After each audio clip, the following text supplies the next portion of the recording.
Pero yo me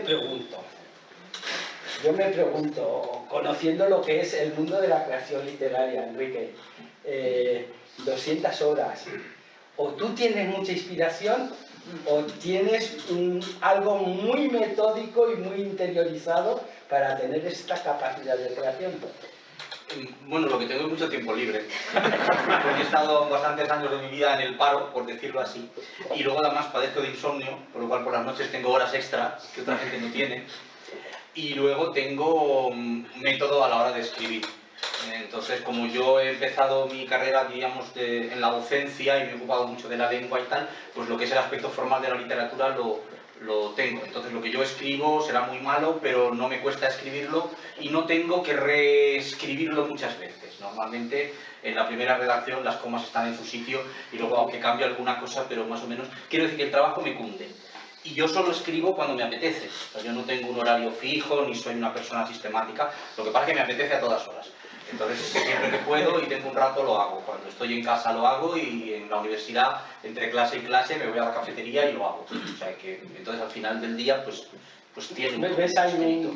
Y como yo no creo en absoluto en la inspiración, o sea, yo no espero que me vengan las ideas para ponerme a escribir, yo primero escribo sin ideas y van saliendo cosas y escritas quedan. Y ya, como digo, serán malas, pero ahí están. O sea, tantas horas de mover la mano, son tantas palabras, al cabo de un mes son tantas otras y al cabo de un tiempo es un libro.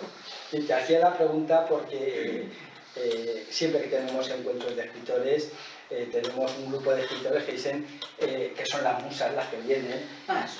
Hay otros que dicen, ay, pero es que me han pillado en el metro y no he podido escribirlo. Yo soy de los que pienso como tú. Tienes que estar sentado, empezar a trabajar, que hay días que no sale nada, porque no sale nada, porque no es el día, pero obviamente el secreto está en sentarte y ponerte a trabajar. El secreto es en ponerse, efectivamente.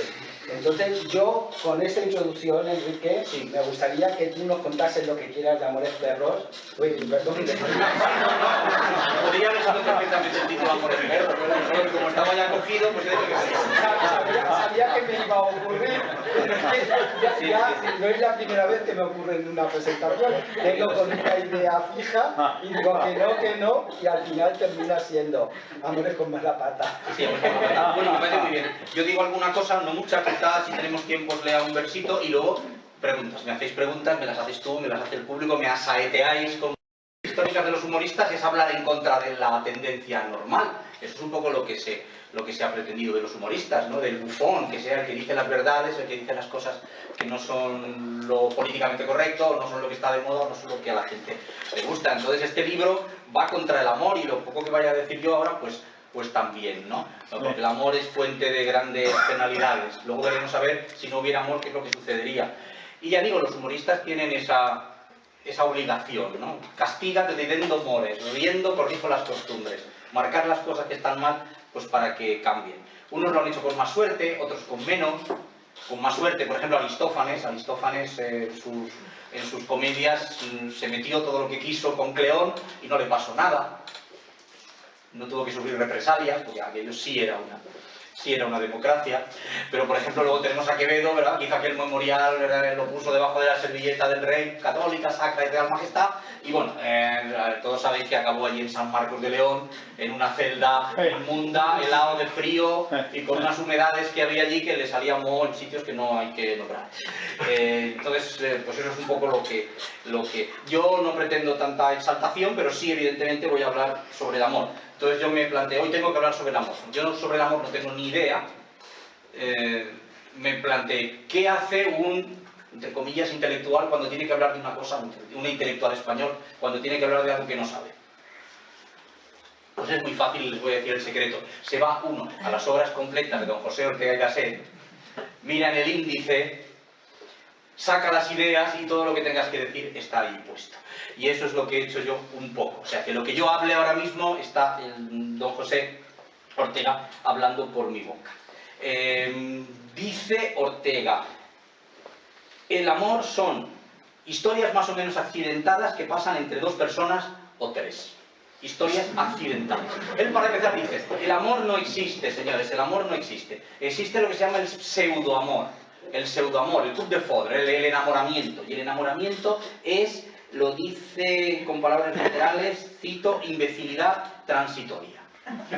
¿Por qué? Porque el amor, el enamoramiento es un fenómeno de concentración. Concentramos nuestra atención en la persona amada o la persona que hemos elegido, le ponemos artificialmente en ella las cualidades que nosotros desearíamos en esa persona ideal que no existe y solamente la vemos a esa persona. Entonces parece que la vida es más intensa, que ¿verdad? Los pajaritos cantan mejor, pero no es cierto. Lo que pasa es que estamos reduciendo nuestro horizonte vital. Nos estamos poniendo, ¿verdad?, las orejeras y solamente vemos una cosa y no vemos el resto del mundo, con lo cual realmente no estamos viviendo más intensamente, estamos viviendo de una manera muchísimo más limitada, ¿no? Metidos en la quertinez, con mucha estrechez de miras, y además somos completamente, diríamos, ajenos a lo que es la realidad, porque la realidad es otra. Tú vete a París sin estar enamorado, y cuando te cobren 8 euros por un café, que es lo que cuesta, no eres feliz. Te aseguro que no eres feliz. Si te vas a Venecia sin estar enamorado, la peste de los canales te tira de espaldas.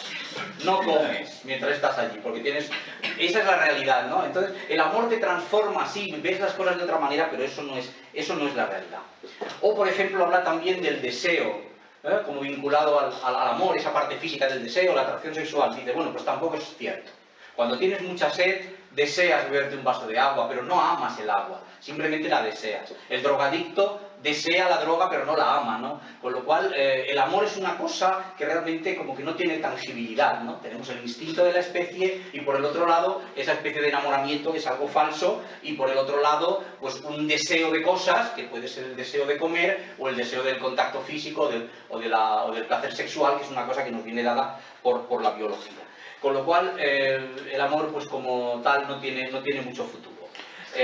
Dice Ramón Goy de la Serna, el amor es un hombre y una mujer que están de acuerdo en un punto y en desacuerdo en todos los demás. Esa es la definición. Jardiel, claro, no vamos a... Jardiel dice, el amor es una goma elástica que dos seres sostienen apretándola con los dientes, la tienen estirada, y cuando uno abre la boca y suelta la goma le da en la nariz. Claro, no se puede eliminar el amor, es algo que está ahí, lo tenemos metido en los genes, pero ¿sería bueno eliminarlo? Yo me pregunto que sí. Si no existiese el amor con todas sus variantes, incluyendo no solamente esa tontería del enamoramiento, sino el deseo físico, la pasión, el sexo, todo esto, no habría violaciones, no habría pederastia, no habría trata de blancas. ¿Sí o no? Tampoco habría infidelidades, no habría celos, no habría crímenes pasionales. Todo eso se eliminaría si no existiera el amor. En las esquinas de cerca de las autopistas no habría estos edificios con luces de colorines tampoco. Todo eso desaparecería. Claro que a lo mejor el deseo natural de procrear, sin un aliciente añadido, igual no era bastante y a lo mejor desaparecía también la especie humana. Pero eso es un riesgo que tendremos que correr. Entonces yo, en este libro, lo que he hecho ha sido hablar de los amores más exaltados que conocemos, no de la historia de Pepito y Juanita, sino de aquellos a los que la historia pues ha dado más importancia, más categoría. Esta gente sí se amaba de verdad. ¿Y cuál es el resultado? El resultado es que cuando analizamos las historias que aquí vemos, pues todos tienen unos comportamientos bastante ridículos, bastante absurdos, vistos desde fuera son completamente inaceptables y además acaban mal. Entonces, comportarse mal para acabar mal, pues no tiene mucho sentido. Aquí hay muchas historias, que en 24 me parece que hemos dicho, pero bueno, pues ¿qué les pasó a estos señores? Pues no sé, a Abelardo y Eloísa. Al tío de Eloísa no le gustó que Abelardo se interesara y entonces mandó a unos señores a la casa de Abelardo para que le quitaran a Abelardo una parte de su anatomía, a la que él le tenía mucho cariño, y directamente se la quitaron y el hombre pues, ya se dedicó a la oración y a otras cosas. Don Rodrigo se enamoró de la cava y acabó muy mal ahí en el fondo del río Guadalete, ¿no? Todo ahogado. Marco Antonio y Cleopatra. A Marco Antonio en la batalla de Accio le sacudieron directamente, lo cargaron, y Cleopatra, ya saben ustedes, que se tuvo que suicidar, ¿no? con un áspid, con una serpiente. Recuerdo ese chiste tan tonto de me ha picado una serpiente, dice cobra, dice no, me ha picado gratis. ¿Y qué más tenemos? Pues yo qué sé. Dante y Beatriz. Dante se enamoró de Beatriz. ¿Dónde acabó Dante? en el infierno. Bueno, podríamos decir muchísimos otros ejemplos. Entonces, en este libro lo que he hecho yo ha sido pues, poner en solfa a esos amantes célebres que han tenido historias y que se han comportado pues, de una manera como muy ridícula, ¿no? Porque realmente si lo miras bien, si miras estas historias con las gafas del humor, con un poquito de distanciamiento, no son trágicas, son ridículas. Romeo y Julieta mueren. ¿Por qué mueren? Por desincronía, por desfase, ¿verdad? Cuando ella está muerta, él cree que está... Cuando ella no está muerta, pero él cree que sí, se suicida, y entonces cuando ella se despierta, él ya está muerto. O sea, que simplemente que no coincidieron en el tiempo, ¿no? Es una manera muy tonta de morir. Y como eso, pues muchas de las otras historias. Entonces yo, como ejemplo, un poco para promocionar el libro, pues si me lo permitís os voy a leer un poema de una historia de amor, una historia que no está en el libro, es otra distinta, que yo doy como regalo añadido. ¿Por qué? Porque si compráis el libro y luego la encontráis diréis, ah, pero si esto ya lo conozco, si esto ya lo he oído. Entonces os voy a recitar un verso, en 5 minutitos, que cuenta una historia de amor de las que no están aquí, pero que está en la línea misma de este tipo de composiciones, para que os hagáis idea. Y con eso ya pasaremos al turno de preguntas y de protestas. Imagino que muchos la sabréis, la historia de Píramo y Tisbe, que yo la he titulado Píramo y Tisbe o el agujero del amor. El agujero del amor es un agujero que ellos hacen en la pared para comunicarse, o sea, nadie tiene que pensar en ninguna otra cosa. Seguro que a alguno se le ha ocurrido que esto del agujero del amor puede ser una procacidad, pero no. Y es más que nada pues, para que os hagáis una idea del tono del libro, aunque en el libro no solamente hay versos, por supuesto hay piezas teatrales, hay cuentos, hay artículos narrados, las historias de amor, cada una está contada de una manera distinta, y para añadir variedad, ¿no?, al libro. Bien, pues Píramo y Tisbe, ¿sí? Dice, sucedió en Mesopotamia, más o menos por el siglo, como no tengo ni idea de cuándo pasó este idilio, no voy a meter la pata, no quiero hacer el ridículo, y solo diré que fue en un tiempo muy antiguo, lo que es algo que resulta muy poco comprometido. Esta historia tremebunda, sobre infaustos amoríos de esos que acaban muy mal, por caprichos del destino, tiene muy diversas fuentes. La menciona un tal Higinio, que escribió unas cuantas fábulas sobre el tema del suicidio, ya saben, la muerte que consiste en matarse uno mismo, o, en su defecto, pedirle ese favor a un amigo. Luego vino un sinvergüenza conocido como Ovidio, que fusiló el argumento y lo inscribió en el registro de la propiedad intelectual como suyo, el muy pillo. Si tenemos que creernos lo que nos cuenta la mitología, hubo dos amantes muy jóvenes, Tisbe y Píramo, vecinos de Babilonia y entre sí también vecinos, de tal forma que tan solo los separaba el ladrillo de una pared compartida entre los dos domicilios. Tisbe era bella, aunque obesa, porque comía 2 carrillos. Y Píramo, por su parte, no recuerdo su apellido, le llamaremos García provisionalmente. Sigo. Píramo, como decía, era hermoso y barbilindo, fatuo, creído y coqueto, alto, altanero y altivo. Presumía, más que un mono, de que su padre era rico, de que vivía en su casa mucho mejor que un obispo y habría ganado un premio en un concurso de pijos. Bien. Los niñatos babilónicos eran bastante cernícalos y estaban solo un peldaño por encima de los simios, un peldaño que medía de alto muy pocos centímetros. Los padres de ambos estaban, como es lo común, reñidos desde siempre, con un odio feroz, africano y mítico, con que el amor que surgió entre los zangolotinos era imposible y estaba ya antes de empezar prohibido. La pasión nació entre ambos, aunque nunca se habían visto, pero el tabique, que era de barro muy mal cocido, tenía de parte a parte un bujero pequeñito y por él se asaetearon con las flechas de Cupido. Píramo, tras escuchar la hermosa voz de barítono de la hermosa Tisbe, fue y cayó bajo su hechizo, por una causa muy simple. Nunca jamás la había visto. Y ella, con sus pocas luces, no vio que él era un pollino, un mentecato, un idiota que se había caído de un guindo. Cuando los padres supieron este idilio clandestino, les impidieron salir a la calle ni un poquito, porque creían que el mejor anticonceptivo era poner entre ellos una pared de granito, pues un muro de por medio dificulta el erotismo y el amor entre tabiques resulta dificilísimo. Los amantes, si querían manifestar su cariño, usaban el agujero para lanzarse suspiros. Solo se comunicaban con miradas y con signos y algún que otro telegrama, siempre a cobro revertido.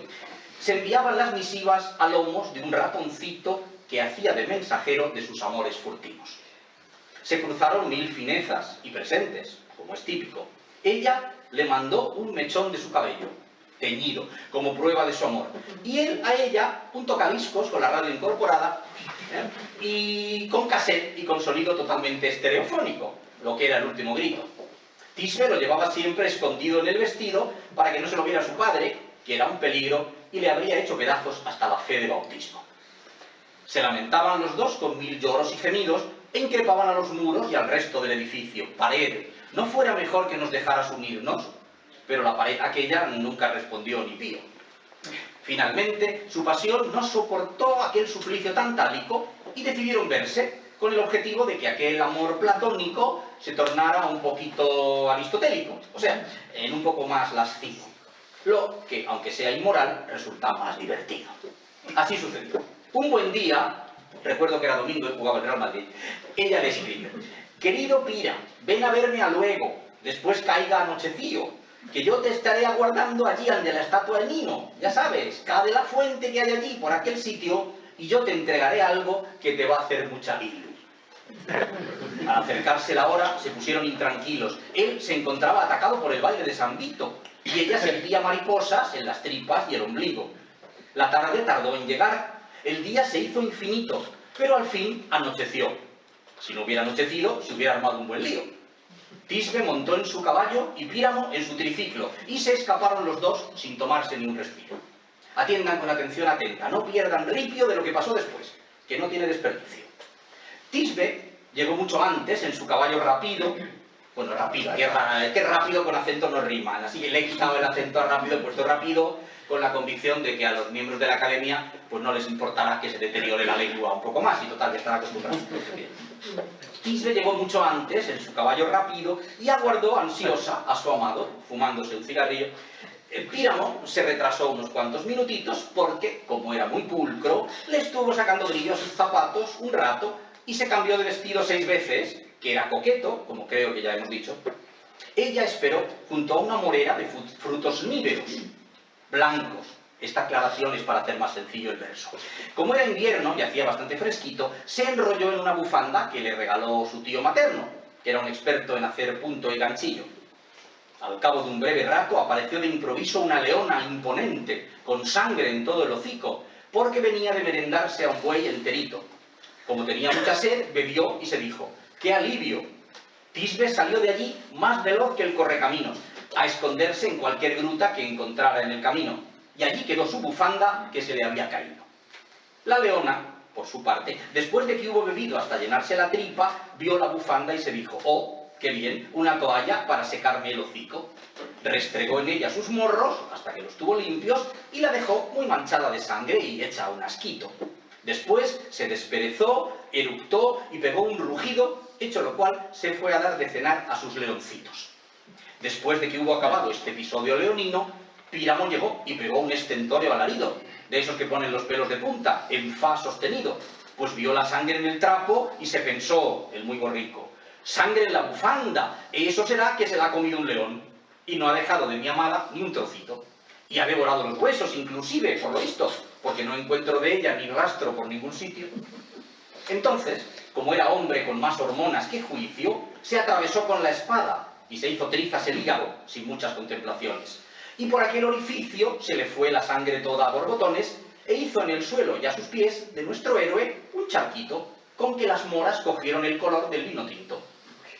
Tisbe, al cabo, regresó a averiguar si el felino rondaba aún por aquel paraje o ya se había ido, y comprobó que no estaba por allí el animalito. Al ver fiambre a su amado, su corazón se hizo añicos, y pensó seguir la suerte de su amado Piramito, pues sin él estaba sin oficio ni beneficio.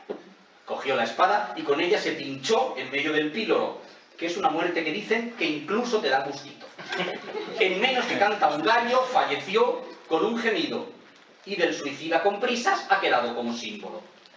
Así acaba la leyenda de una pareja de bípodos que tuvieron hace tiempo amores de tapadillo y murieron empeñados en saciar sus apetitos.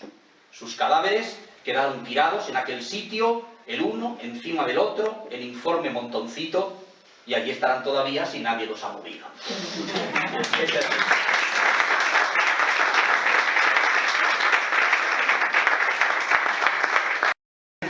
a mí me gustaría que nos contaras cómo te surge esta historia, este libro en concreto.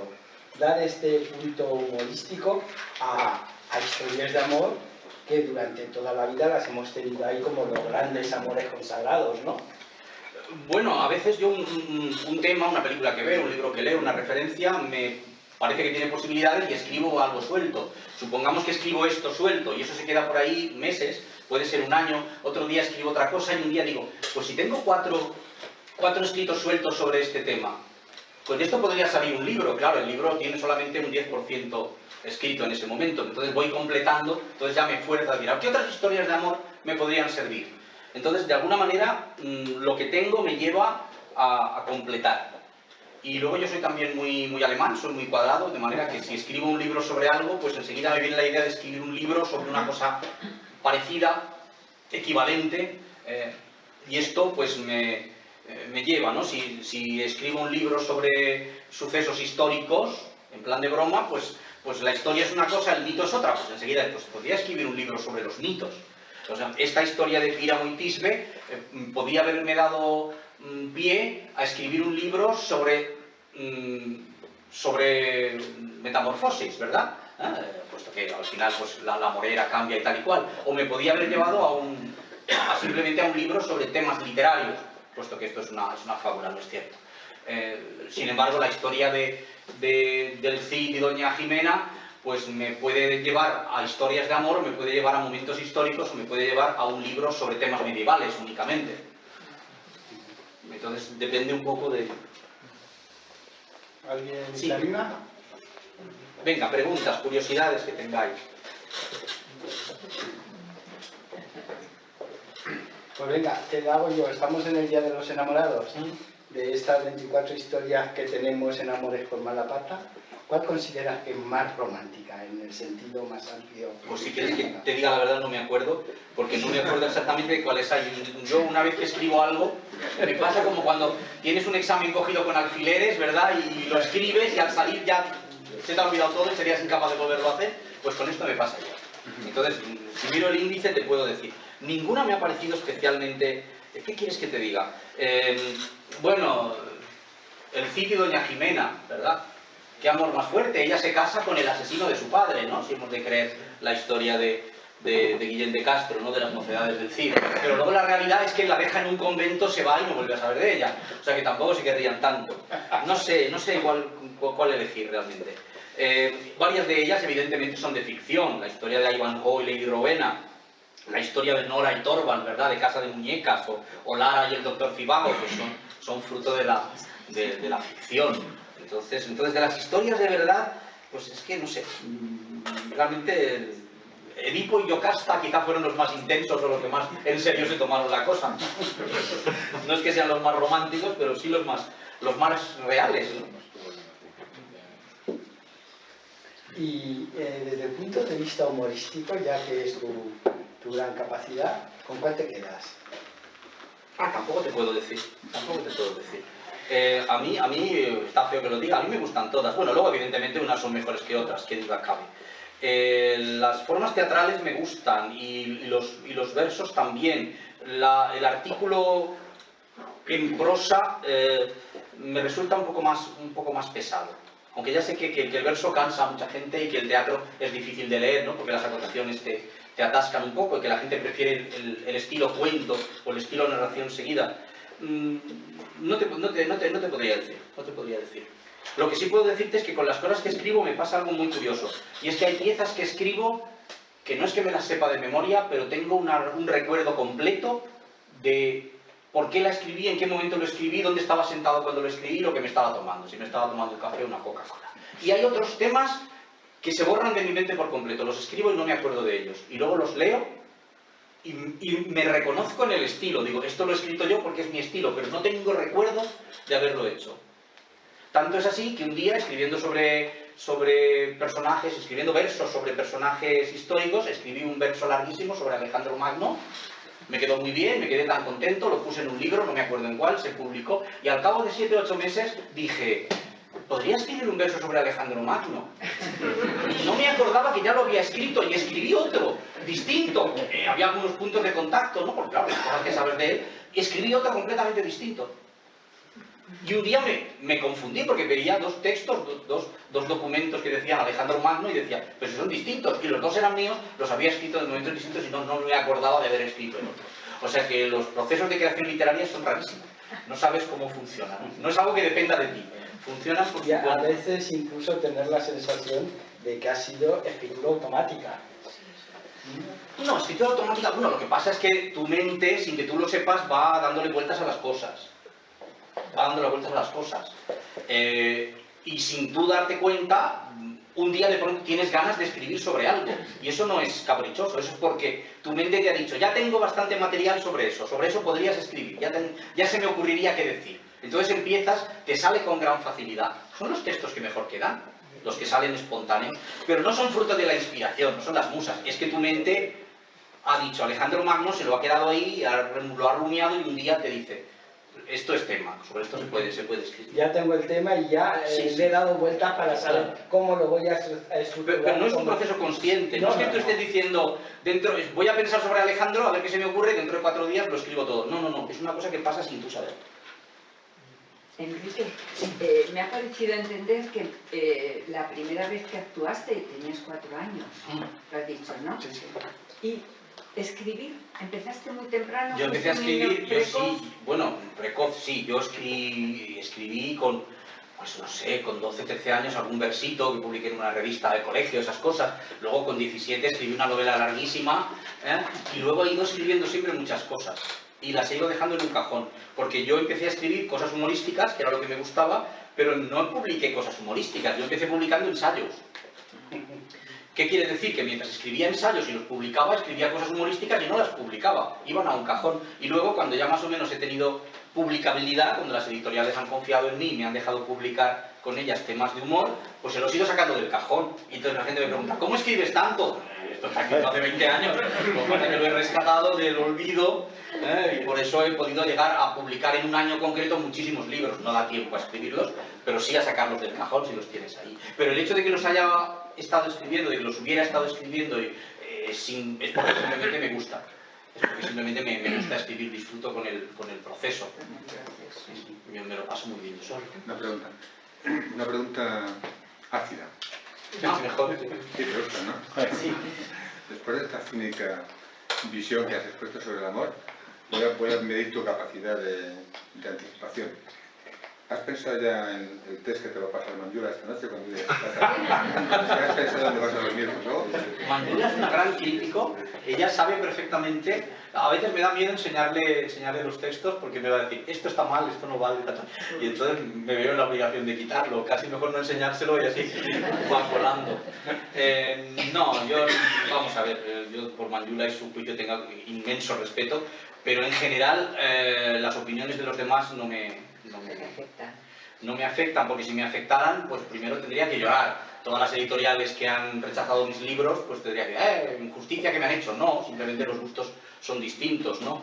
Y esto lo he mencionado otras veces. Yo publiqué un libro de cosas cortas, tenía 30 escritos, y yo dije, esto lo he dicho muchas veces, de los 30 escritos yo digo, hay 5 muy buenos, 5 muy malos y 20 mediocres. Eso era mi valoración. Y luego cuando salieron las críticas del libro, que el libro tuvo muy buenas críticas y todo el mundo decía, el que más me ha gustado ha sido este, el que más me ha gustado ha sido el otro. No coincidió nadie, cada uno dijo uno distinto. O sea que a unos les parecen buenos los buenos, según mi criterio, y a otros les parecen buenos los que a mí me parecen malos. Eso ayuda a mi condición de prolífico, porque si escribo algo que me parece bueno, lo quiero publicar, y si escribo algo que me parece malo y no lo sé mejorar porque no doy para más, entre la opción de tirarlo o publicarlo, pues lo publico porque igual eso que a mí me parece malo es lo que más gusta. O sea que todo lo que escribo lo publico más tarde o más temprano. A mí, una de las cosas que más me han gustado ha sido lo de 1.000.000 de horas, porque ahí se refleja tu amor al teatro, o mejor dicho, tu defensa al teatro. El mensaje final es el que más me gusta. O sea, me gusta todo el monólogo, por supuesto. Si ves la que yo hice, a lo mejor me inflas a tortas. No, porque lo harías muy bien, estoy seguro. Porque, bueno, no, hice el mismo monólogo que tú. Adaptado. Pero adaptado a mí, Por supuesto. Pero la defensa que tú haces, el amor que tú haces al final, la defensa del teatro, decir, los actores hacemos esto y llegamos al público y hacemos llorar y hacemos reír y hacemos... Esa defensa es maravillosa, para mí, genial. Te lo agradezco. Pero no dejan de ser matemáticas. Son horas de placer de espectadores sentados viendo un espectáculo. Llámalo teatro, circo, un concierto de música, me da igual. Cuando la gente disfruta con algo que ha hecho otro, eso tiene un valor y tiene que ser reconocido. Es una pieza que tiene bastantes elementos autobiográficos, bueno, míos y también de mi padre.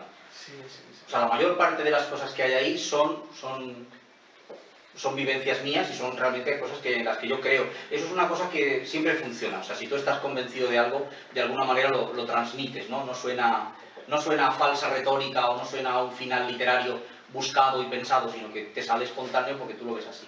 Sí. A mí me ha extrañado, Enrique, un poco que te hayas limitado a narrar amores exclusivamente entre seres físicos. ¿Tienes pensado ampliar? Porque el amor criticable, o sea, el amor es muy amplio. Yo, Claro. por ejemplo, te diría, ¿piensas escribir alguna vez el amor a la democracia, que se nos está desorbitando?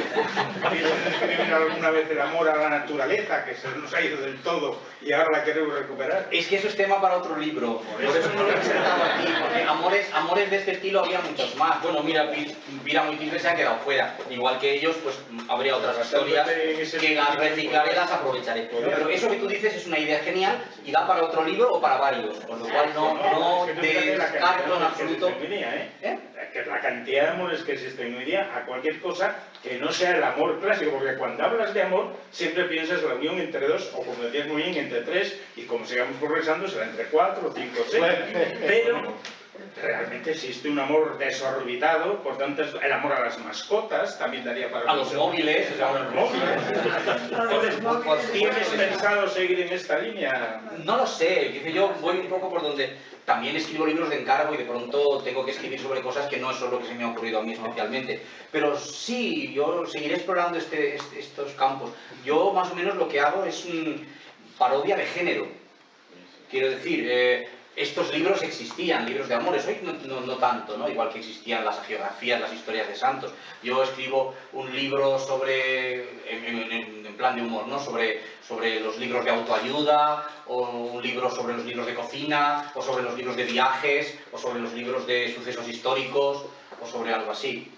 Por ejemplo, los dos últimos libros que tengo, que no sé cuándo aparecerán, pero imagino que será este año, pues uno es sobre el mundo de la cocina, todo este fenómeno y todo ese interés que se ha despertado, ¿no? Que hace que jovencitas de 13, 14 años vean entrar a un chef y se vuelvan locas como si entrara una estrella de rock, ¿no? Entonces es un libro que se llama Sopas Fritas y que es una burla de todo este mundo. Otro tipo de libros que parodio es estos libros de cultura en gotas, ¿no? Los 100 cuadros que hay que ver, los 100 libros que hay que conocer en 10 días, que es una burla de todas estas cosas y aparecerá en breve. Entonces no descarto escribir un libro sobre lo que tú dices, pero cuando me encaje en un tipo de literatura muy clara. Hay un ciclo. Cada vez que aparece algo en televisión que creemos que es novedoso y no lo es porque ha existido desde los viejos tiempos griegos ya. Por ejemplo, ahora se está poniendo de moda el amor a la costura, porque en televisión española se había perdido. Están haciendo bordillo, están haciendo puntillas. Bueno, son ciclos. Entonces, bueno, pues eso es que si nos lo tomamos a chirigota, que eso yo creo que le falta una gran dosis de esto a la humanidad, no ser tan trágicos, el mundo no se va a acabar. Mira, nosotros ahora acabamos de celebrar unos cursillos a nuestros años, sobre todo hablo por mí, sobre la mecánica cuántica, de la que no tenemos ni idea, yo por nadie. Pero además es que mi querida esposa se haya ido también. Y para rematarlo, ahora hemos hecho un estudio sobre las galaxias. Eso sí que es paradójico y humorístico. Pero bien, el afán de aprender siempre y no debe ocupar lugar. No, yo no sé si algún día dejaré de escribir por imposibilidad física, pero desde luego temas no se van a acabar. Porque dijo Balzac, todo es tema. No hay temas, todo es tema. Depende de que tengas tu perspectiva, puedes escribir sobre lo que te dé la gana. Él quiso hacer la comedia humana y dijo, cualquier estado social, cualquier profesión, cualquier situación, tiene una novela. Y yo las voy a escribir todas. Bueno, el hombre pobre murió, no le dio tiempo a escribir más que 60 y tantas. Pero quiero decir, todo es tema. Sobre cualquier cosa, sobre el mundo de la moda, sobre el mundo de los avances de la ciencia. Todos esos tienen su libro Y a mí habría un tema que me encantaría que lo escribieses tú, que es cómo se va desarrollando el amor a partir de los 65. Sobre todo con esa... Tienes que dejar un poquito. Te lo puedes imaginar, pero Vamos a ver, vamos a ver. Y si Ya que necesitas- te escribió sobre ello, entonces tenemos... Pero bueno, sería un tema interesante. Oye, en las relaciones domésticas, el día a día de un matrimonio de más de 70 años es de paradoja en paradoja. Pues fíjate con mi 80. Enrique, si él dice de 70, te digo yo de 80. Pues fíjate, siguiendo un poquito con tu pregunta, no sé en qué parte del libro Enrique ya nos amenaza de que se ha dejado 6 o 7 historias de amor que la menciona ahí, como yo casi que tiene una segunda parte No lo sé, de no estos sé. amores con mala pata. Sí, en el prólogo digo, ¿qué parejas nos han faltado? Muchas, ¿no? Porque hay muchos que podían haber estado aquí. Dido y Eneas, Hipomenes y Atalanta, Otelo y Desdémona, Petrarca y Laura, Venus y Adonis, Dao y Cibelarde, que no han entrado y que podían entrar. Ha habido un tema que a mí me causa siempre debate cuando lo oigo, y es cuando nos encontramos con un escritor que de pronto ha tenido un éxito tremendo, tiene su novela por encargo y se encuentra con el síndrome de la página en blanco. Esto tú no tienes, ¿verdad? Porque tienes ahí un cajón para ir tirando. No es que tenga un cajón, quiero decir, a ver, ese señor no es escritor. Si no tienes nada que decir, no eres escritor. Pero en las películas nos muestran esa visión. Está en la máquina de escribir, o en el ordenador, escribe, lo borra, si es la máquina de escribir, saca el papel y lo tira a la papelera. Si no tienes nada que decir, si tienes algo que decir, entonces eres un escritor, lo dices. Y si eres un mal escritor, lo dices mal. Y eres un mal escritor. Y tu prosa no es buena. Pero es que eres un escritor. Si no tienes nada que decir, pues entonces estás en un negocio distinto. Yo no me he visto atascado nunca. Sí, me pasa que empiezo a escribir y digo, esto que estoy escribiendo no vale. Luego, o lo tiro, o lo dejo y reposar y lo mejoro, pero esto así tal como está no vale. Pero no me quedo parado diciendo qué frase pongo a continuación. Es más, me vienen las frases más deprisa de lo que puedo escribirlas. Porque una de las cosas importantes del escritor es saber adecuar la velocidad de la mente a la velocidad en que puedes con cualquier medio hacerlo. Hay gente que dicta, hay gente que tiene una secretaria que lo toma en taquigrafía. Bueno, son trucos muy lícitos y que te pueden servir para que no se te vaya el flujo de las ideas. Yo lo escribo todo generalmente a mano y luego lo copio, lo cual es un sistema que me va bien, y he conseguido adaptar la velocidad de la mente a la de la escritura con abreviaturas y tal, pero no me paro. Yo no he tenido el bloqueo del escritor nunca y no creo que se tenga. Estoy seguro que los artistas de cualquier orden no tienen bloqueo, sino que tienen es... O sea, el señor que está pintando un cuadro, mientras se seca y no lo puede tocar, empieza a pintar otro. Eso es el pintor normal y corriente. Y lo mismo pasa con el escritor. Si me preguntáis qué libro estoy escribiendo ahora, tendría que deciros varios. Y depende del humor, depende de las prisas que tenga o de cómo me pille, pues escribo uno, de otro. Y no solo los que estés físicamente escribiendo, sino los que estás desarrollando ahí Claro, de esa manera. claro, porque tú me dices, un libro sobre tal, y yo me quedo con la pregunta y digo, pues sí, tal, y sin darme cuenta, eso se va a ir, o no, o sí, pero es algo que sucede. Oye, ¿no te ha ocurrido nunca la derivación? Pensando en una historia y a medida que la vas desarrollando, te vas desviando, pierdes el rumbo y terminas en un punto totalmente opuesto del que querías ir. No, terminar en un punto opuesto al que quería ir, no. Pero escribiendo teatro, el que un personaje que yo consideraba secundario se arrogue el protagonismo de la historia, eso sí me ha pasado. Tú dices, este es el protagonista y este es un personaje secundario que aparece de pronto. Y luego en la siguiente escena dices, estaría muy bien que apareciera también este. Y en la siguiente, oye, y si apareciera este no estaría mal. Y al final ese personaje, al que tú no le habías dado importancia, está en toda la obra y se come al otro. Eso sí pasa. Porque los personajes, tanto de novela como de teatro, tienen vida. Tienen un potencial, ¿no? Tienen un potencial dentro de ellos y tú, pues, piensas, este es mi héroe, mi heroína... No, luego hay otro que viene que no es nada y que es el que se lleva el gato al agua. Eso sí sucede. O incluso a lo mejor te ha ocurrido de que han cambiado los roles, ¿no? Tienes tu personaje que es el malo malísimo, así a priori, ¿no? Y a lo largo de la historia, pues va... ¿no? Sí, lo que pasa es que por mi tratamiento del humor, yo no tengo malos malísimos. Yo no tengo malos malísimos porque así como me río de todos, también trato un poco a todos con cariño, y los personajes negativos que hay en mis historias son también medio simpáticos y son también humanos, no son canallas, malvados, Son sino malos que... tontos. No, no es que sean tontos, son malos simpáticos, que de alguna manera justifica su maldad. Puede ser el asesino, puede ser el inquisidor, puede ser la persona más terrorífica que nos pensemos, pero de alguna manera comete fallos humanos que nos lo acercan y nos lo hacen más llevadero. O sea, personajes desagradables No hay. en mi literatura no hay.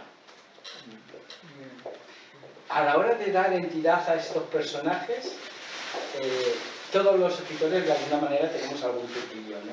Sí, lo que pasa es que no lo contamos. Los escritores no nos gusta contar nuestros trucos. Pues a mí me gustaría que alguien como tú, con tu entidad, nos diese algún truquillo de estas características. No, vamos a ver, yo sigo normas que se han basado no solamente en mi experiencia de escritor, sino en mi experiencia de profesor, de analizar textos. O sea, que de alguna manera yo no soy un escritor que enseña literatura, yo soy un profesor de literatura que ha aplicado sus conocimientos a la hora de crear.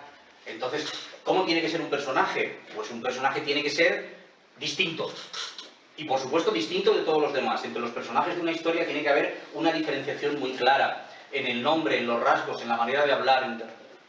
No puede haber dos personajes que se parezcan, no puede haber dos personajes sin una personalidad definida. Todos tienen que... confusión. Claro, claro. Entonces eso sería un truco, ¿no? Entonces yo miro mucho también eso, el equilibrio entre intervenciones, el equilibrio entre edades, el equilibrio entre sexos. Aquí vendría bien que apareciera un personaje de estas características o de estas otras. A veces no puedes, porque claro, la historia misma te obliga, ¿eh? O sea, si escribes escribes una parodia de la Odisea, pues hasta el final Penélope no sale. O sea, todos son hombres en un barco.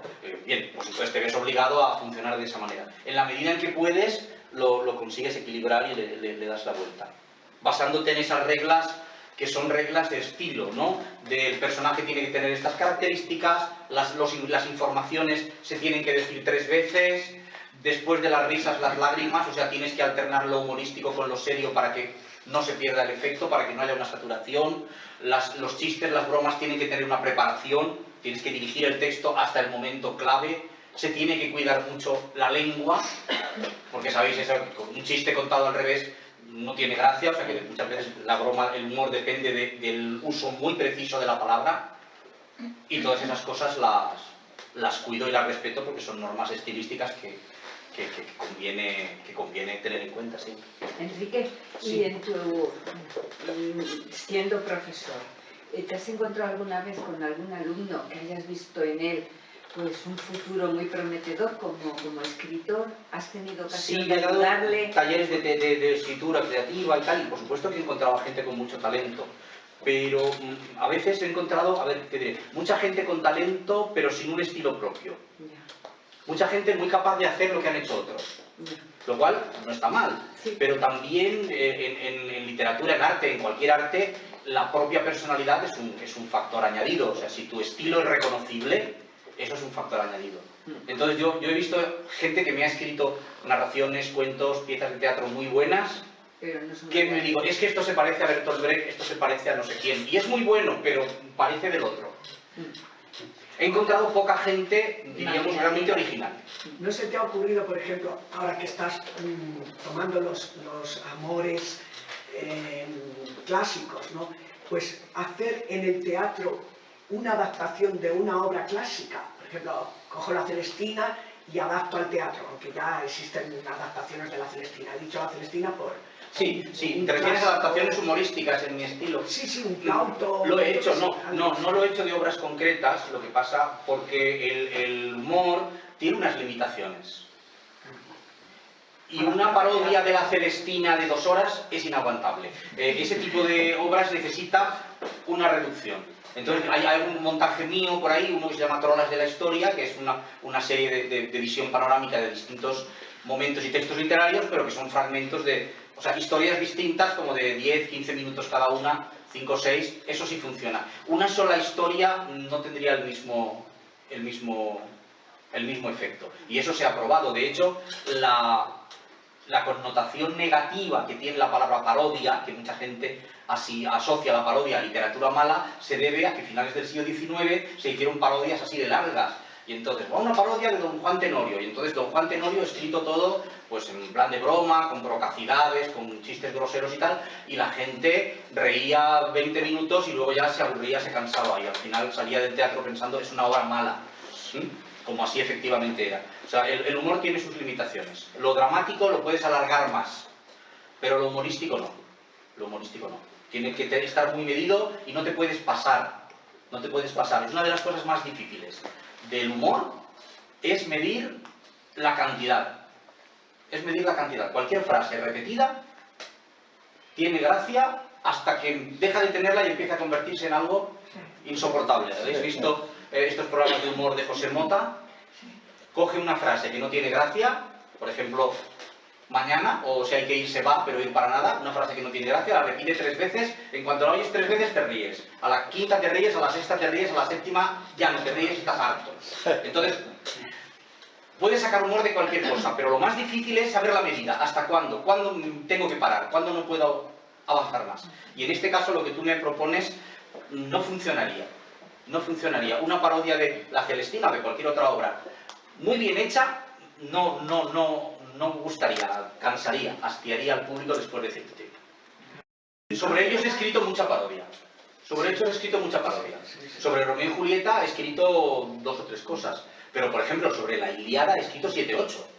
Sobre la Ilíada y sobre la Odisea he escrito una obra de teatro, un verso, 3 fragmentos en prosa, 3 comedietas cortas, porque da para mucho.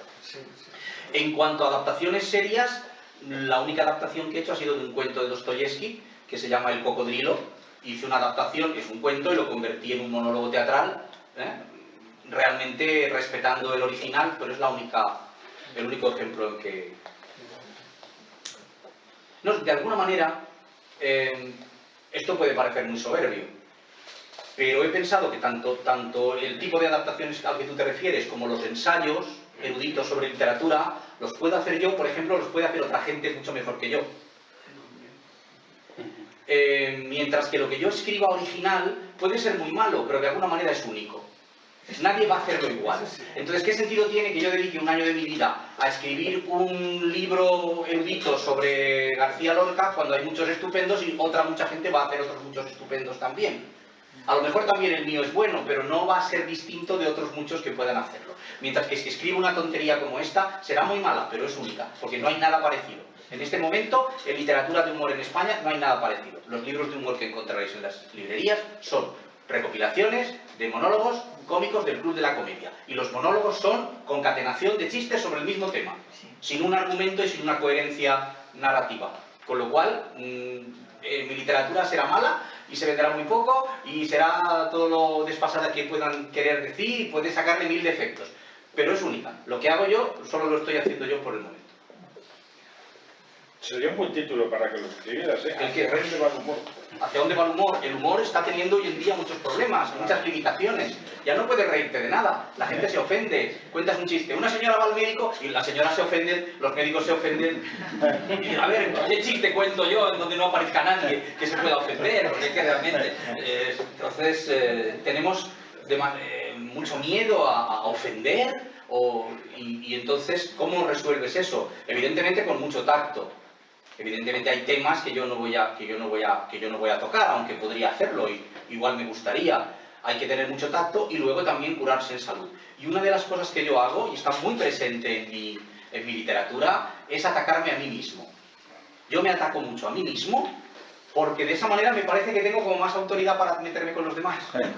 Entonces, además lo utilizo como recurso humorístico. Yo escribo una frase mala y en vez de borrarla y escribir otra mejor, la dejo y pongo una llamada y pongo una nota al pie y digo, ¿qué frase más horrorosa ha escrito Enrique Gallur? Nota del editor. Si lo sé, no le publico. La próxima vez, cuando me traiga un manuscrito, le pegaré fuego. Y de alguna manera convierto mi defecto y me estoy riendo de mí mismo. Y en mis libros, si leéis, se dice de mí de todo tipo de cosas. Que soy yo mismo digo de mí que plagio, que acabo de salir de la cárcel, que me está buscando la policía por no sé qué delito. O sea, yo me pongo como objeto de mi burla el primero. Y después de que me he humillado a mí mismo, me he reído de mí mismo, me siento con libertad para reírme de cualquiera. Y cuando digo cualquiera, digo cualquiera, me da igual que sea un premio Nobel o me da igual, me da exactamente igual. Hablando del amor te quieres mucho, ¿eh? ¿Eh? Que hablando del amor te quieres mucho. El amor no existe, pero lo que pasa es que yo tengo ese pseudo amor, no ese enamoramiento conmigo mismo, como por otra parte tenemos todos en este mundo, reconozcámoslo. Pero bueno, sí. Bueno, evidentemente, claro, si te refieres a mi soberbia, a la que he hecho mención antes, la tengo.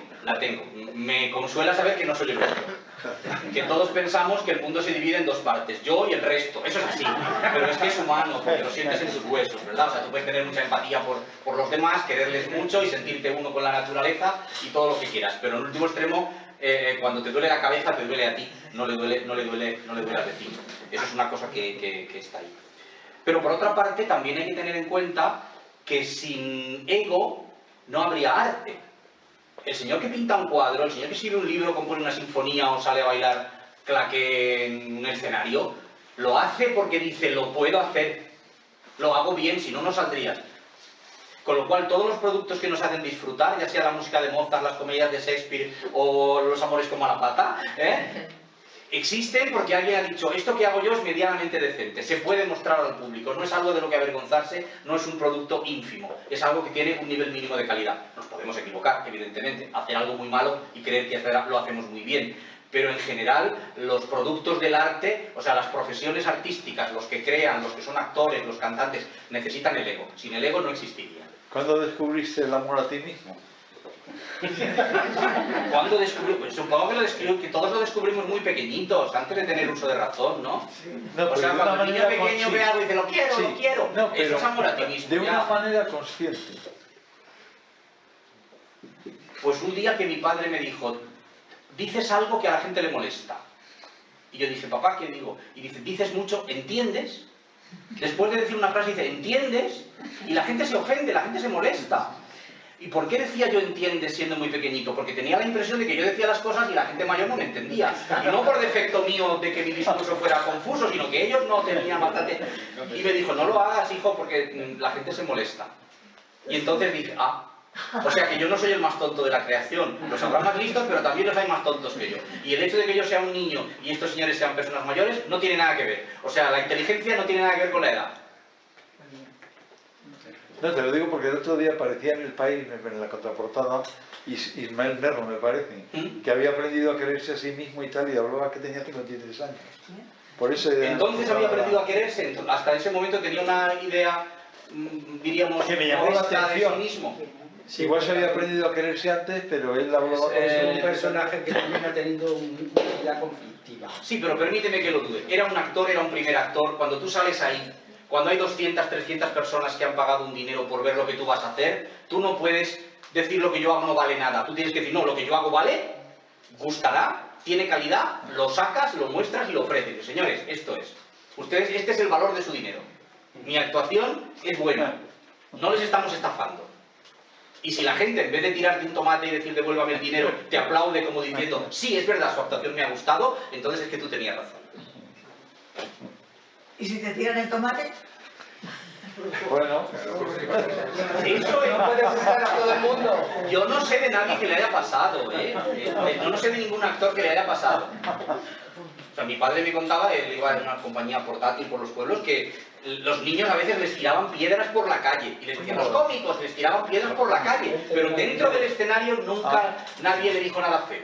O sea, que una cosa es la consideración social que se pueda tener a una profesión y otra cosa es que te tiren tomates en escena. Yo no sé de nadie que le haya pasado. Eso entra dentro de la mitología. Enrique, hay una pregunta que ha hecho ella que a mí me ha dejado un poquito así. Es, el otro día tuve ocasión de entrevistar a alguien que tenía unas características muy similares a las tuyas, se dedica a la docencia, lleva grupos de teatro, ha dirigido obras de teatro, y la única diferencia es que en vez de manejar la narrativa, maneja la poesía. Y hubo una frase que me resultó casi lapidaria con respecto a los alumnos. Me dijo, fíjate que llevo casi 40 años en la docencia, porque está a punto de jubilarse, y las mujeres que he dado clase, de mis alumnas, algunas han salido poetas y han publicado poesía. Y de mis alumnos han salido actores. Dices, pero no se me han mezclado. Las mujeres han tirado por la poesía como si fuese una cuestión de género y yo me quedé un poquito confuso con esta idea. ¿Qué nos hablas tú de tu experiencia? No lo sé, quiero decir, las mujeres se incorporan al mundo artístico antes en el teatro que en la escritura. O sea, ha habido mucho antes grandes actrices que grandes poetas o poetisas. Con lo cual es un poco raro lo que Sí, no, dices, ¿no? yo me quedé un poquito noqueado con lo que me... Pero claro, la experiencia de cada uno es... No, pero relativa. parece que la poesía es algo más, o ha sido históricamente más de hombres, incluso la poesía más amorosa y sentimental ha sido de hombres, y que las mujeres estuvieron en el teatro desde el principio, desde que les permitieron estar, estuvieron. Sí, Mientras que la poesía... Sí, o sea que lo que me dices me resulta un poco Bueno, anómalo. por eso, ya que ya he hecho referencia a tus alumnos y si has tenido gente que ha seguido tu trayectoria de un hombre, pues me parecía poner sobre la mesa, esto también me chirrió un poquito, sí, porque estamos en esta lucha de que las cosas no tienen género de alguna manera, ¿no? Claro, lo que pasa es que el ser actor no depende de ti, te tienen que contratar. O tienes que de alguna manera, pero el ser poeta sí depende de ti. Y una cosa es ser poeta oficial y publicar o que se te conozca, y otra cosa es escribir poesía. Yo te aseguro que hay muchísima gente que escribe poesía y no lo dice a nadie. O que lo ha hecho y se lo calla para sí, porque es poesía íntima, que la quieren para ellos, porque les da vergüenza, piensan que no es buena, por pudor. Hay gente que la escribe cuando son muy jóvenes, hay gente que la escribe muy mayor, no tiene nada que ver tampoco con la edad. Hay mucha gente que no se consideran poetas, pero que escriben poesía. Lo cual, gente que ha escrito lo cual me parece muy positivo. En la juventud, y por llevarte un poquito la contraria, en estas épocas del primer amor, el romántico, Claro. Y luego se han dedicado a sus quehaceres, a sus historias, a sus vidas laborales, y después en la madurez han recuperado la poesía. Pero la poesía, ten en cuenta que es un lujo, en el sentido de que de la poesía no vives. Bueno, de las novelas tampoco, pero de la poesía desde luego no. Incluso los más grandes poetas, yo conozco algunos y te puedo asegurar que no es que lloren, pero más o menos se lamentan de que nadie compra poesía. Ellos hacen ediciones, las regalan a sus amigos, gusta o no gusta, salen críticas o no, la poesía no se vende. La poesía actual no se vende, con lo cual tienes que tener tu vida organizada, tienes que tener tus ingresos por otra parte y tiempo libre y ganas y entonces escribes poesía. No te puedes dedicar con algunas básicamente de las a eso. editoriales con las que trabajo no aceptan manuscritos de poesía. Bueno, el tema de las editoriales que no aceptan tal o cual manuscrito, eso da para 14 libros. En eso no vamos a entrar porque entonces...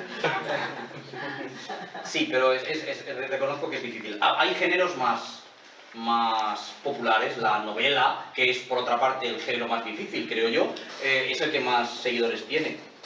Es muy curioso porque los... Y escribe todo el mundo, porque hoy en día... Sí, pero... Es que escribe todo el mundo. Sí, pero los ingenieros hacen puentes y los que no son ingenieros no hacen puentes. Y no pretenden... No diseñan un puente para que se lo construyan si no son ingenieros, pero hay mucha gente que sin ser escritores sí escriben novela. Y yo diría, pero escribo novela porque piensa, con esto es con lo que me puedo hacer famoso. Con la poesía no lo voy a ser, con el teatro no lo voy a ser. Con la novela sí, porque la novela es los que se convierten en bestsellers. Yo les diría, señores, están ustedes empezando por lo más difícil. O sea, escribe un cuento primero y luego ya si dominas, pues vete a cosas más amplias, ¿no? La novela es el género más difícil. Tienes que mantener una calidad a lo largo de una historia muy larga, con muchas complicaciones, montones de personajes. O sea, hay muchos más resortes que tratar. Mientras que un cuento, una poesía, o sea, hacer un soneto es más fácil. Puedes tener una idea, una última frase que suene bien y a poco que sepas poner las rimas y contar las sílabas te sale un soneto medio decente. Una novela no te sale así como no te la trabajes mucho. Por eso yo escribo menos novela, porque me produce menos tensión. Los temas que escribo, por si tenéis curiosidad, los escribo de un tirón. Generalmente no paro, o sea, no lo escribo en 2 veces. Esto habré tardado en escribirlo 1 hora o 5, pero lo he hecho en una tarde o en una mañana de un tirón. Después no necesito. Mientras que la novela implica, escribes un poco, lo dejas, mañana no puedes, pasado mañana te pones, tienes que... Hasta que no la acabas no te quedas tranquilo. Mientras que aquí la satisfacción de he acabado algo, por breve que sea, pues se me da... Pues, y cuando se publica, que es, por ejemplo, 1000 ejemplares ahora, hoy en día, o eso es mucho...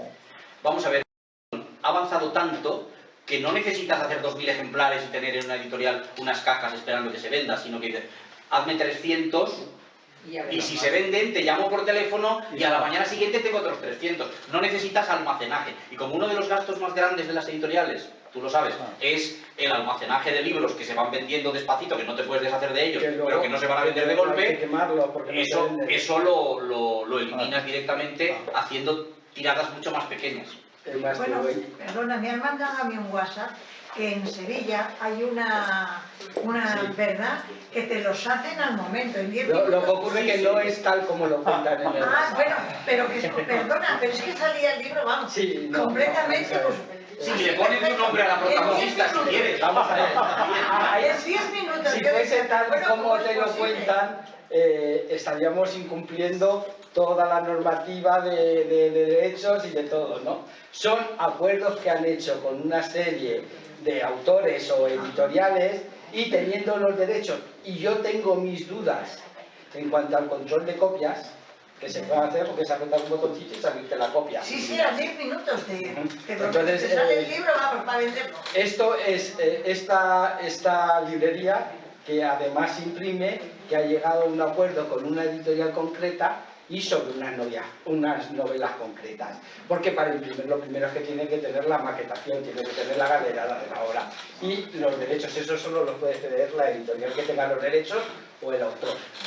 Y respondiéndote un poquito a ti de lo que decías, hoy en día en España, si vendes 1000 ejemplares de una obra, has escrito un bestseller. Y te puedo decir que al año se cuentan con los dedos de una mano los bestsellers que salen en España con autores nacionales. Sí. España es uno de los países donde menos se lee y donde más variedad de libros hay, cosa que es contradictoria en principio. O sea, hay más oferta, pero menos venta. Y como decía Enrique, la gran evolución dentro de la industria editorial es la aparición de la imprenta digital. Antes, como esto se hacía a través de rotativas, las rotativas es que no te trabajaban si no eran menos de 2000 unidades, claro, o 5000 en algún caso. Hoy y los primeros 40 ejemplares salían mal, torcidos, hasta que la máquina lo ajustaban manualmente. Hoy vas con tu formato digital, quiero 10 copias de este libro, como decía la señora, una simple copia. Depende del tipo de... Ahí estamos en una máquina más modesta, más andar por casa, pero cualquier imprenta digital, yo creo que 10 unidades te puede hacer y te las hace, pues eso, en media hora. Se reducen costos, se reducen un montón de cosas y tiene una gran ventaja, que somos muchos más los escritores que podemos publicar. Porque ¿qué ocurre? Que con el otro sistema que había antes, o eras un escritor con una capacidad de vender miles de libros, o tu obra no iba a haber nunca... O 100 ejemplares y los dejabas por las librerías y costaba el horror. Eso ya ni funciona, porque las librerías hoy en día tampoco puedes ir directamente, ni el autor, ni el editor siquiera. Tienes que ir a través de una distribuidora, que es la que se lleva el jugo, porque cualquier distribuidora aquí en España está entre el 55 y el 65% del PVP del libro, lo que se lleva. La distribuidora. Estamos oyendo ahora de los problemas del campo, pero es un problema que se lleva a todos los sitios, ¿no? Y Enrique al final se va a llevar céntimo, porque no va a llegar a un euro lo que se lleva por cada una de las cosas. Antes los editores teníamos la idea de que eran los editores los que nos engañaban, pero ahora ya sabemos que no es así. Ellos son también engañados. O sea, los que se llevan el gato al agua son evidentemente las distribuidoras, que son el intermediario típico, ¿no? Yo además, aprovechando tu bondad, yo diría, por favor, cuando tengáis que comprar un libro, id a la librería que tengáis debajo de casa. Ah, no, claro. Y van a desaparecer las librerías porque son los más perjudicados en este mundo. Las editoriales pueden ser muy vulnerables, pero siempre que exista una librería que venda tu libro y un autor que lo escriba, la literatura va a seguir adelante. Pero si terminamos considerando una novela como un kilo de manzanas y lo compramos en el hiper, estamos haciendo muy poco por el tema de la cultura. Bueno, ya está pasando en los kioscos de prensa. Muchas veces te cuesta encontrar uno. Tienes que andar y andar hasta... porque han desaparecido más de la mitad. Con las ediciones digitales... Una vez me quedo sin comprar el periódico, vas a un pueblo, vas a... No, en la gasolinera. igual ya ni en la gasolinera la encuentras. Y te quedas, por ejemplo, domingos sin leer porque no has encontrado un sitio donde comprar el periódico, fuera de Madrid. Don Enrique, ¿quiere aportar alguna cosilla más? ¿Alguna pregunta más? O si Pues no? yo tenía unas cuantas preguntas aquí, pero han ido saliendo, Bueno, bien. porque a mí me interesa siempre mucho hablar del proceso creativo. Nos lo has contado, cómo te surgen las ideas, cómo te ha surgido esta idea o otras ideas en concreto.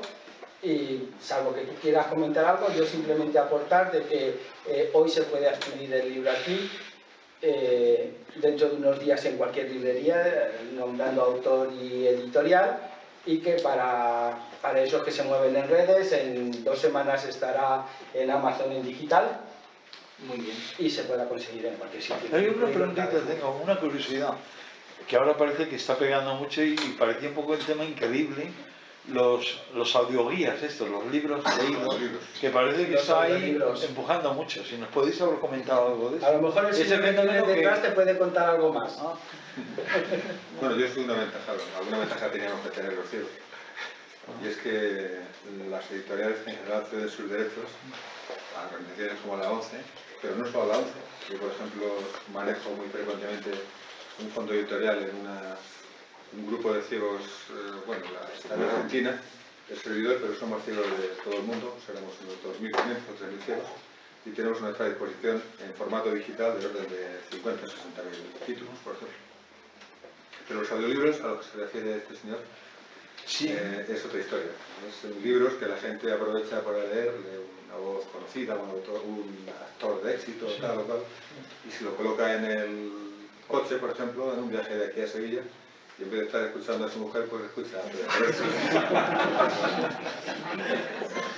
Pero es una forma de leer nueva que parece que está teniendo No, está bien para los bastante atascos y trabajar, tiene que estar muy tras en el coche todo el éxito. Que día. pensábamos que eso no iba a funcionar o tal, y parece que el mercado, que va por ahí un poco... Vamos a ver, la Va gente muy sigue despacio. necesitando que le cuenten historias, de una u otra manera.